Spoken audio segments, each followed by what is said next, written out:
tal? Muy buenas noches, bienvenidos a Sin Su Permiso. La superación de un veto presidencial a favor de FOSalud, así como el presupuesto general de la Nación para el próximo año, que tiene 200 millones menos en comparación a este, son los dos temas con los que hablaremos hoy en Sin Su Permiso con el diputado de Arena y miembro de la Comisión de Hacienda, Donato Baquerano. Como todos los jueves, aquí en el set me acompañan Lorena y Francesca. Lore, Checa, buenas noches. Buenas noches, Ana. Buenas noches, Lorena. Buenas noches, un gusto, amigos televidentes, compartir con ustedes esta noche. Checa, tu top 5. Sí, presupuesto. Son presupuesto y más que todo el déficit, porque cómo se va a financiar y cómo se va a pagar esa deuda que se quiere adquirir, ¿verdad? Sí, una deuda de ¿cuánto es? 755 millones. Bueno, que se va a negociar, vean, no está escrito en piedra todavía. Sí, vamos a ver. Vamos a ver qué dicen los diputados. ¿Y tu columna? Bueno, la columna, todo el programa va a ser del presupuesto. Mi columna de opinión también es sobre ese tema. Más que datos económicos, es un poco la perspectiva de cómo debe ser la discusión sobre este presupuesto. Perfecto, entonces comenzamos con Sin Su Permiso, empezando con la sección La Opinión. El presupuesto de la Nación es un documento político. No podemos entenderlo como un ejercicio estrictamente financiero. Es la traducción más fiel de la visión del gobierno. Y por eso mismo el presupuesto admitirá discusiones. Siempre en una democracia es imposible encontrar unanimidad en la visión general de la nación. ¿Qué tanto por ciento del PIB debe de invertirse en educación o en salud? ¿Qué tanto de los fondos vendrán de los impuestos y quién los pagará? Todo es materia política. Por eso el Ejecutivo debe aceptar y participar de modo maduro en la discusión de las semanas que vienen, sin reducir sus argumentos a un discurso emocional. Nadie discute la importancia de tener abastecidos de medicina los hospitales, ni lo apremiante que es recuperar y habilitar centros escolares en el olvido. Pero sí hay que adquirir deuda para financiar el presupuesto. Entonces debe haber debate, y si la cartera de seguridad recibirá un aumento del 18%, hay que platicarlo. Esa es la diferencia fundamental que este gobierno debe buscar versus sus antecesores. Darle al presupuesto no solo una dimensión jurídica y operativa, sino política, porque el presupuesto tiene que reflejar qué país tenemos, cómo lo vemos y qué rumbo queremos darle con el dinero de todas.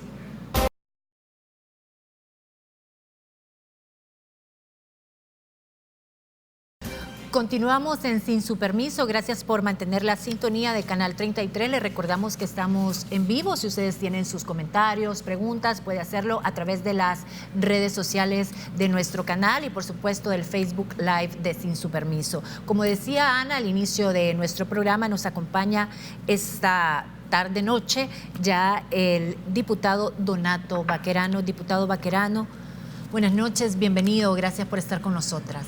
Es un placer saludarlas y agradecido por la oportunidad que me dan, en primer lugar, de disfrutar la compañía de ustedes y en segundo lugar, para dirigirnos al pueblo que nos está escuchando. Gracias, y viendo. Diputado, esta semana fue, ¿verdad? O la semana pasada entró un veto presidencial que vetaba, valga la redundancia, la reforma FOSalud, que le incrementaba del 35 al 50% el presupuesto de FOSalud, lo que recibe del impuesto de armas, licor y tabaco. Hoy superan el veto. Sí, definitivamente el tema de FOSalud es una historia de éxito y de frustración en el país. Nació como un fondo solidario para la salud, con la experiencia que se había tenido con el Fondo de Conservación Vial, que era el FOVIAL, que son instituciones que forman o trabajan de una forma dijéramos, autónoma, no con una autonomía completa, pero de una forma semiautónoma. Entonces, con la buena experiencia del Fondo de Conservación Vial, se creó el FOSalud, y que iba a tener dijéramos, un financiamiento especial a través de una contribución que se creó en aquella época, que provenía del uso del tabaco, de armas, alcohol y sus derivados. Entonces la generación que provino de este impuesto fue muy alta. y lo que originalmente iba a cubrirse en un 100% para Fovial se fue reduciendo y llegó a un punto que se utiliza nada más el 35% de los recursos que se captan. Uno de los argumentos, porque el presidente lo veta por inconstitucional, pero corríjame si estoy equivocada, el principal argumento es: no me consultan a mi ejecutivo un cambio al esquema presupuestario de la nación. Tiene un punto, porque él es el del dinero. Sí, pero yo creo que para abordar este tema no solamente hay que ver el tema procedimental, sino que hay que abordar el tema de fondo, el porqué de la creación de este decreto, que es lo más importante. ¿Por qué razón? Porque Fosalud comenzó a trabajar y dio éxitos rotundos en el tema de atención, puesto que comenzaron a trabajar en los horarios en que el Ministerio de Salud no trabajaba, después de las 4 de la tarde en las unidades de salud donde no había servicio, y en los días feriados, festivos y en los días de fines de semana. Entonces este personal trabaja en condiciones que el Ministerio de Trabajo debería de cubrir con un pago especial, como lo establece el Código de Trabajo, porque si usted trabaja en horas nocturnas no puede estar ganando.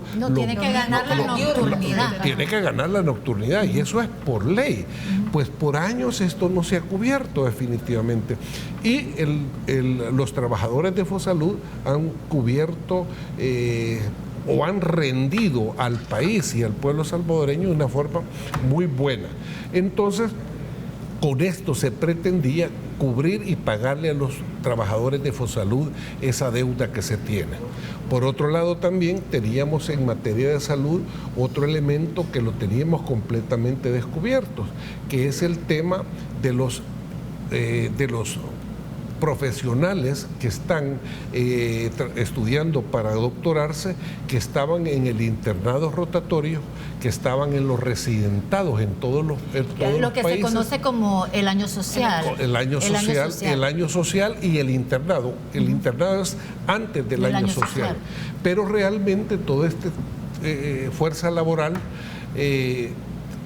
trabaja y no se les pagaba, y los colocaban a sacar trabajos en los hospitales de una forma, dijéramos, hasta sobrecargada. Diputado, pero entonces podemos decir que la superación de este veto significa que ahora sí va a haber fondos para pagarle la nocturnidad y todas las horas extras a estos médicos que estaban laborando muy bien, a todas estas personas que estaban haciendo la nocturnidad, a la gente con sus horas extras, el año social. Es correcto. Pero el presidente puede ir a la Sala de lo Constitucional. Es más, para que se den cuenta la justicia de lo que estábamos nosotros haciendo.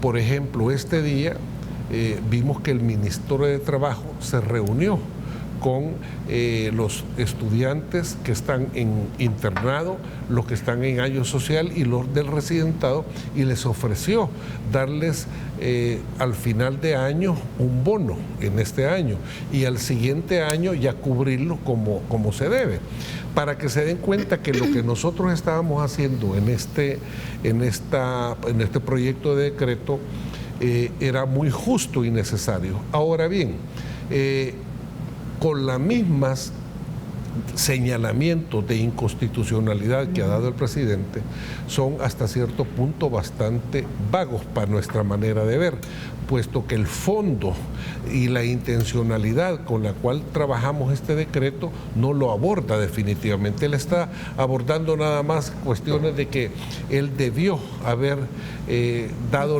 la iniciativa él. Es más de forma que de otra cosa. ¿De cuántas personas estamos hablando de que se van a beneficiar con esta superación del veto? Mire, exactamente el número no lo tengo actualmente, puesto que lo acabamos de superar. Lo que nosotros estábamos pidiendo era que de la recaudación de este impuesto, que era originalmente del 35%. ¿Pero cuánto es ese 35%? ¿Tienen Anda, ahorita el número no lo tengo exactamente y desafortunadamente salí corriendo de la plenaria y no traje la información. Pero es incrementar un 15%. Pero es nada más tomar un porcentaje mayor de un impuesto que ya estamos todos los salvadoreños pagando y son impuestos que van directamente al gasto, dijéramos, superfluo que tienen las personas. El otro 15 que ustedes le han sumado ahorita se iba a un gasto superfluo del Estado. Mire, en cuestión, en años anteriores, en administraciones anteriores, estos fondos para lo que los han utilizado más que todo va encaminado a hacer propaganda al Ministerio de Salud, a servir de apoyo al Ministerio de Salud.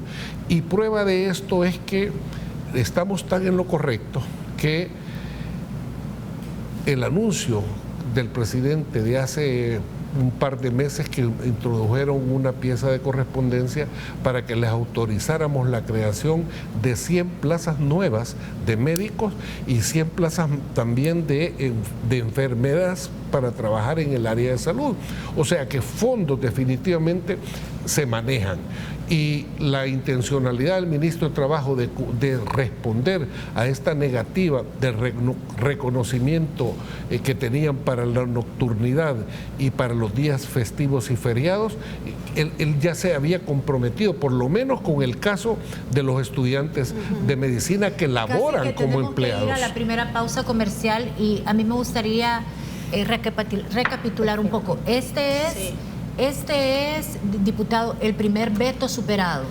Sí. Más de los 100 días. Ahora, no termina acá. No, por supuesto, pero ¿se supera con cuántos votos? Se supera con más de 70 votos. Se superaron con más de 70 votos. Fueron 72, 73 votos. Prácticamente los únicos que no votaron fue la fracción de Gana. Y lo importante es que va destinado a, en cierta forma, un aumento de salario por nocturnidad para el personal de y salud. para estos estudiantes de su año social. En su año social. Efectivamente. Bueno, pues es una buena noticia para ellos. Así es. Definitivamente. Y para el pueblo también, si tenemos un sistema de salud, unos empleados de salud bien pagados, por lo menos no que sean bien pagados lo que por ley les corresponde. Bueno, pero por lo menos que reaccionen atendiendo bien a la gente, ¿verdad? Es uno de los, dijéramos, de los análisis y compromisos que tuvimos con ellos, definitivamente. Okay. Bueno, vamos a una pausa comercial, en breve regresamos. Muy bien, y continuando, vamos a hablar acerca del presupuesto general. Sabemos todos, cada uno de los salvadoreños, que de no aprobarse el presupuesto en las próximas sesiones, obviamente se daría una mala señal sobre la estabilidad del país. Uno de los datos más relevantes y que nosotros tenemos que tener conciencia es que el país no puede financiar por sí solo el presupuesto, por eso debe de acudir a lo que llamamos a la temerosa deuda. Entonces el país tiene un déficit creciente y un modesto crecimiento económico. La discusión en la Asamblea, ya nos va a decir el diputado, seguramente va cuesta arriba. El presupuesto actual, para refrescarles, aspira, como decía Ana al inicio del programa, a ser aprobado con 6.773 millones de dólares. Y en el número 5, de aprobarse ese presupuesto, el déficit subirá hasta un 3.1% del PIB. Este es el incremento más grande en el déficit en los últimos 10 años. Es decir, que El Salvador no puede cubrir con el pago de sus impuestos y otros ingresos más o menos 868 millones de dólares. En el número 4, en el presupuesto de este año, no se contará, recordemos, con el impuesto a las transacciones financieras, que fue declarado inconstitucional este año por la Corte Suprema de Justicia y que le resta, mire usted la matemática, 800 millones menos para el gasto del Estado. En el número 3, el gasto total no financiero del sector público aumenta en un 5.9% de acuerdo a este proyecto presentado. Es 5.9% más en comparación con lo presentado para el año pasado. En el número 2, el presupuesto actual propone reducir el ahorro corriente a 0.7%. Es decir, la mitad del ahorro que se lograba el año pasado. Entonces, A mí todavía me surgen dudas cómo se va a lograr con maniobras financieras, administrativas, incrementar la recaudación o generarle más ingresos al Estado. En el número 1, fíjese usted, nosotros que compramos bienes y servicios, el presupuesto contempla un incremento en la recaudación por IVA de 124 millones, tanto en el IVA por importación y por declaración. Esto se logrará con un crecimiento proyectado del país de un 2.4% este año. Vamos a estar atentos a las cifras que da el BCR si este pronóstico se mantiene. Entonces, hasta aquí llegamos con este top 5. Solamente quisiera cerrar diciendo que finalmente se hizo sentir la oposición en este país. O sea, finalmente la oposición está despertando, creo yo. Se dio un mensaje político al presidente. Les ha tomado bastantes meses. Ya vamos a hablar con el diputado al respecto. Continuamos, diputado, tenemos que retomar el comentario de Francesca. Se hizo sentir la oposición finalmente y con una gran mayoría, porque fueron 72 votos. Este es un mensaje político que se está dando al presidente. Si conversamos, si platicamos la oposición, pues igual podemos dar un mensaje. Sí, yo creo que lo más importante no es un mensaje político al mandatario ni al partido que está en el gobierno, sino que es un mensaje a la población y al pueblo en general de que la democracia en nuestro país funciona y los pesos y contrapesos creados dentro de esta democracia pueden ser muy útiles. Un ejemplo de ello es que hoy los trabajadores de salud en materia de FOSalud y los estudiantes que todavía están en año social, en internado o en residentado, pueden estar seguros que se le van a cumplir lo que por ley les corresponde, que es una cosa muy importante. ¿Y se va a hacer sentir la oposición con el presupuesto cuando el gobierno está pidiendo 755.8 millones en emisión de bonos?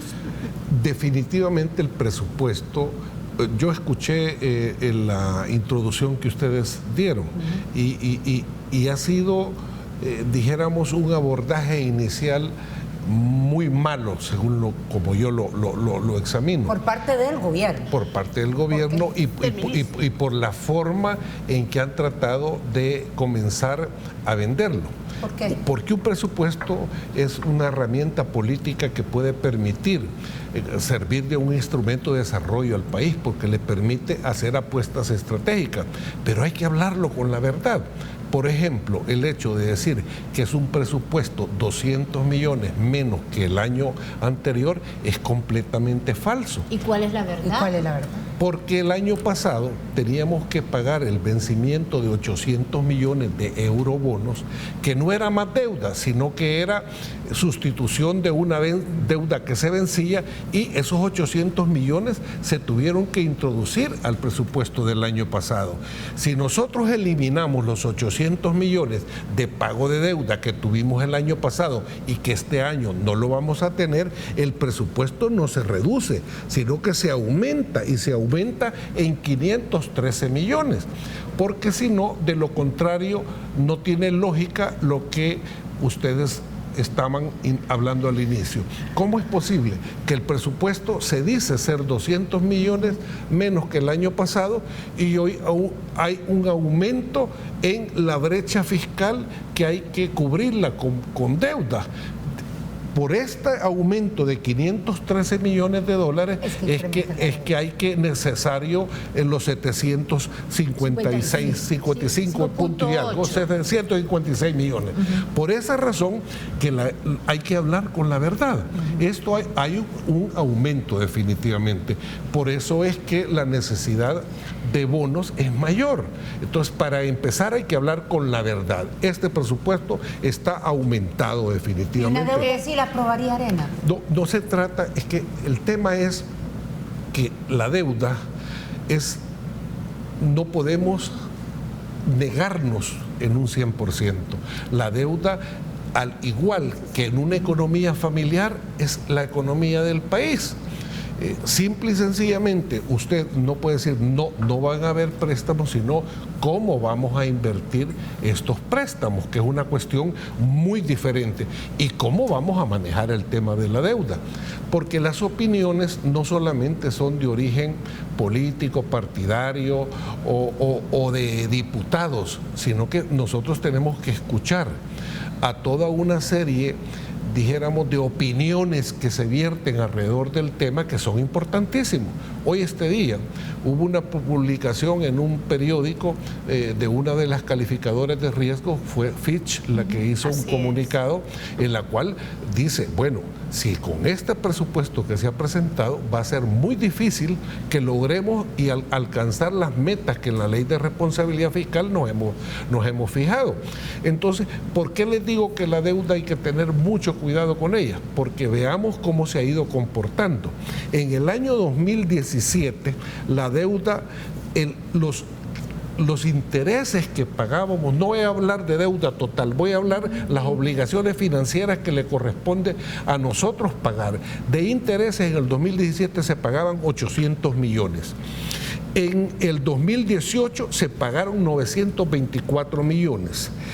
En el 2019 se van a pagar alrededor de 1.000 millones. Y en el 2020, que es el próximo año donde estamos elaborando el presupuesto, se van a pagar 1.150 millones de dólares de intereses de la deuda. No, son 781 de intereses y 321 de amortización. Pues sí, pero es dinero que usted lo tiene que pagar a la deuda, ¿me entiende? Entonces son 1.150 millones. Ahora, ¿qué es lo que sucede con lo que... Pero no son los 1.150, no son intereses. Pero es deuda que tenemos que pagar. O sea, usted paga deuda y paga intereses, pero es lo que tenemos que desembolsar para eso. ¿Y saben qué significa esto? Un presupuesto mayor que del Ministerio de Educación. Entonces, esto tenemos que ponerle atención. ¿Y por qué les digo que hay que ponerle atención? Este gobierno tiene 3 meses de estar funcionando, ¿verdad? Y ha existido un acoso, que aprieten el botón, que démosle necesito estos recursos. Pues quiero decirles que en estos 3 meses les voy a dar un dato muy importante, y esto es sacado del Banco Central de Reserva. Por ejemplo, la deuda del sistema público no financiero fue de 19.241 millones en mayo de este año. Hoy, en agosto, pasa a 20.312. O sea que la deuda ha crecido en 1.071 millones en 3 meses. ¿Cuánto crece la deuda del país? A un ritmo de 12 millones diarios. ¿Y por qué crece tanto? Datos sacados del Banco Central de Reserva. Entonces, ¿a qué quiero llegar con esto? Que este es un parámetro que no lo podemos obviar. Es un parámetro que lo tenemos que tener muy en cuenta, y por eso las calificadoras de riesgo hablan de los parámetros que debemos de ir llevando, porque hay compromisos que se han firmado, se han firmado con los organismos financieros internacionales y se han plasmado en la ley de responsabilidad fiscal. Pero además de los parámetros financieros, diputado, entiendo que ustedes quieren evaluar la orientación de esos fondos. No es solo un tema de, bueno, nos estamos endeudando tanto, 12 millones al día, es cómo se van a usar. Dijeron ustedes una cosa muy importante, y creo que fue usted, Lorena, cuando dijo el presupuesto es una herramienta política, porque no podemos hablar solo de números fríos, debemos de ver cuál es la intencionalidad que le vamos a dar y el rumbo de inversión que le vamos a dar al país. Y es ahí donde la importancia del análisis presupuestario radica no solamente en una discusión interna de la Asamblea Legislativa, porque el monopolio de la dirección en materia de hacienda pública la tiene el presidente de la República. Nosotros somos como una especie de Contraloría, pero la Contraloría que realiza la Asamblea Legislativa no es porque la Asamblea Legislativa lo vaya, dijéramos, a emitir opinión como Asamblea Legislativa. Nos corresponde a nosotros hacer un análisis y hacer participar. Importante lo que voy a decir, hacer participar a todos, dijéramos, los organismos, a todas las instituciones que tienen que ver con la educación en materia sendaria, donde están tanques de pensamientos, como por ejemplo los que generan las universidades, tanto privadas como públicas, que tienen materia de preparación académica en materia fiscal y hacendaria. Hay instituciones como FUSADES, como FUNDE, hay una cantidad enorme. También escuchar a la población, sí, porque tenemos una pausa comercial y vamos a seguir con estos comentarios. Ya volvemos, una pausa y regresamos enseguida.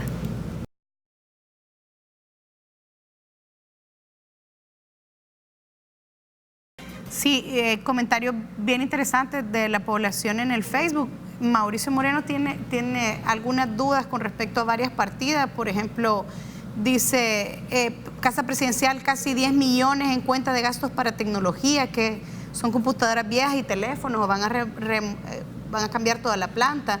¿Por qué le dan al INDES 10 millones de presupuesto y cortan el presupuesto de medio ambiente a 5 millones? Están completamente disparados. Evidentemente las prioridades del gobierno son contrarias al mundo. Y también, ¿por qué hay un pedido de 100 millones o esa cantidad que se ha pedido para el plan de seguridad que desglose? ¿Van a votar ustedes este presupuesto? ¿Lo van a tumbar? ¿Qué van a hacer? Bueno, en primer lugar, muy satisfecho por ese tipo de comentarios, y para eso es un presupuesto general de la República, para hacerlo público, para que la gente opine. He escuchado un comentario con respecto al Ministerio de Medio Ambiente. Bueno, es una tendencia mundial al compromiso a trabajar por mejorar el medio ambiente del mundo, y nuestro país, con una extensión territorial tan pequeña, con una depredación enorme que tenemos en el tema de bosques, en lugar de mejorar el tema del Ministerio de Medio Ambiente, lo han reducido. Entonces, el comentario que hace el ciudadano es muy apegado a la realidad.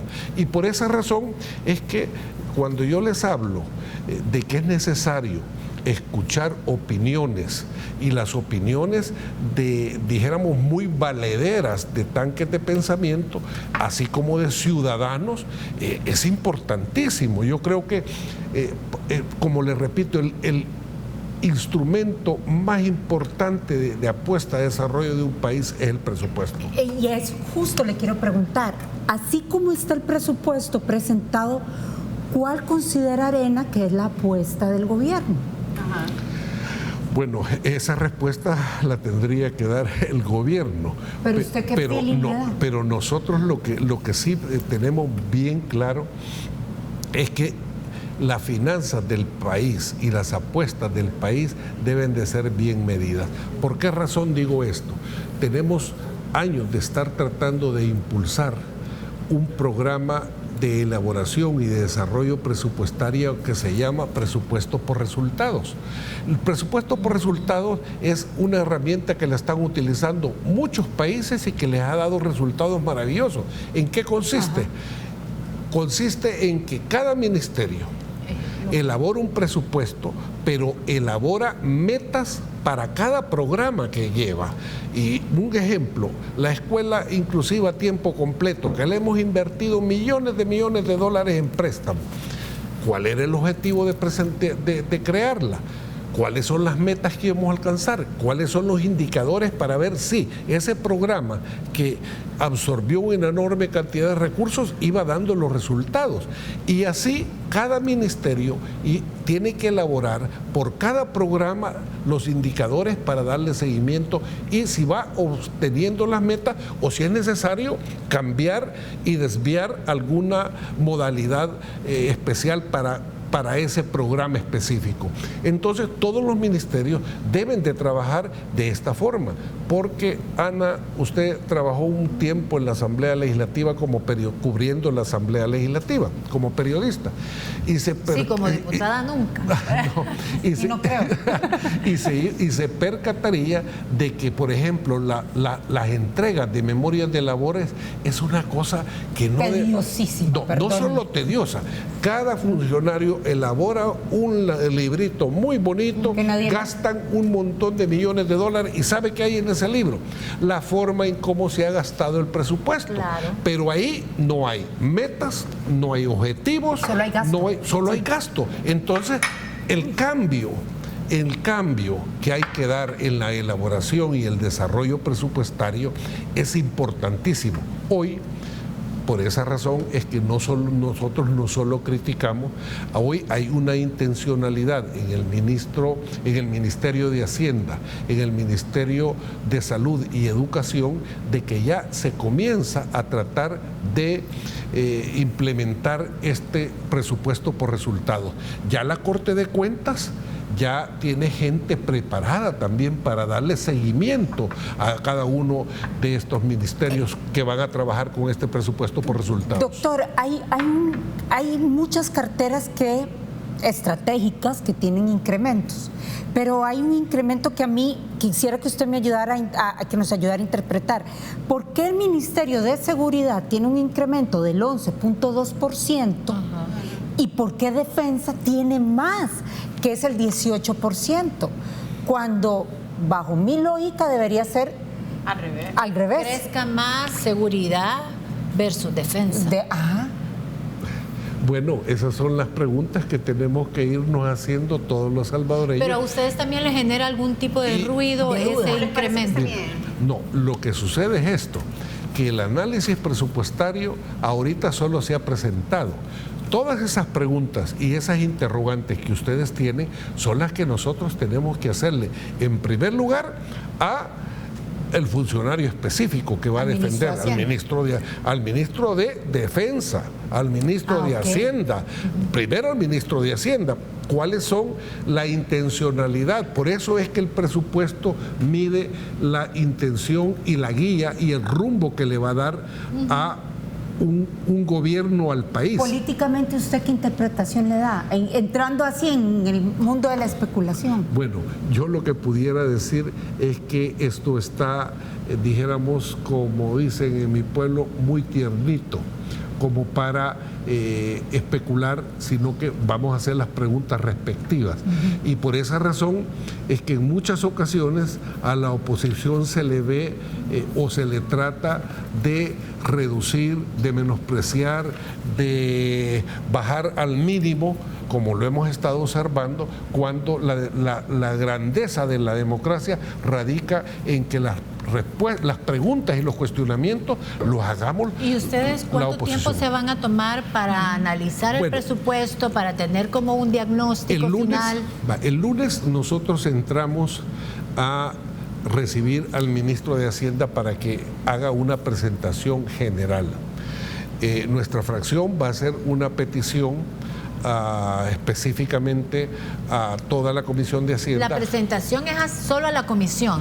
La presentación es a la Comisión y es en términos generales, se hacen preguntas en términos generales, pero vamos a pedir a que la sesión de la Comisión de Hacienda se haga en una parte para ver lo que normalmente vemos, que es una cantidad enorme, dijéramos, de cosas que vemos todos los días en la Comisión de Hacienda, pero que sesionemos un día en especial para poder ir no solamente escuchando a los funcionarios públicos cuál es su visión, sino que escuchar, bueno, si vamos a hablar de salud, ¿por qué no escuchar al colegio médico también? Si vamos a escuchar de salud, ¿por qué no escuchar a los sindicatos? Si vamos a escuchar educación, ¿por qué no escuchar a las asociaciones de maestros? ¿Qué es lo que piensan de eso? ¿Cuál es el rumbo que ellos creen que deberíamos de darle al país? En términos generales, creo que la aprobación de este presupuesto va a dar un buen resultado si abrimos la discusión si nos transparentamos en qué es lo que queremos para el país y las condiciones que nosotros obtengamos en cuanto a la apertura de parte del gobierno, ahí vamos a ver qué es lo que realmente ¿Cómo ha actuado el gobierno en los mensajes políticos? ¿Usted cree que tenga esa apertura y esa capacidad de negociación? Mire, nadie nace aprendido, definitivamente, y este es un gobierno que tiene poco tiempo de estar, tiene apenas 3 meses. Creo que la vida y dijéramos los retos que se van teniendo se van madurando y lo que alguien piensa ahora que es una verdad, el día de mañana se percata de que para sacar adelante un país es necesario la participación de todos, definitivamente. Bueno, le agradecemos mucho su participación esta noche.